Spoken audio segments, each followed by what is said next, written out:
o kapag ang kanyang kalaban ay may magandang jabs at footwork tulad ni Nery, ang mga counters ni Casimero ay nagiging huli o madaling basahin. Si Nery ay isang southpaw o kaliwete na may mabilis na kamay.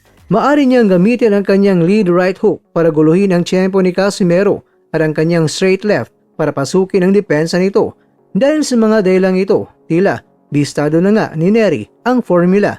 Ngunit, narito ang dahilan kung bakit hindi talaga agad-agad na mahulaan natin ang boxing. Dahil sa kabila ng lahat ng mga analysis, sa huli, si Luis Nery pa rin ang magugulantang. Bakit? Dahil itong si John Nariel Casimero ay hindi isang ordinaryong boksingero. Siya ay isang fighter na nabubuhay sa panganib. Siya ay handa na punan ng mga butas na yon. Kaya huwag mamaliitin ang puso na isang dating kampyon na nanggaling rin sa hirap. Alam ni Casimero ang kanyang mga kahinaan.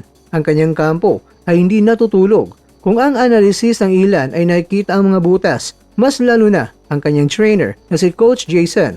Ang matinding weight cut, maaring baguhin ang diet at training structure para mas maging scientific ang pagbabawas ng timbang.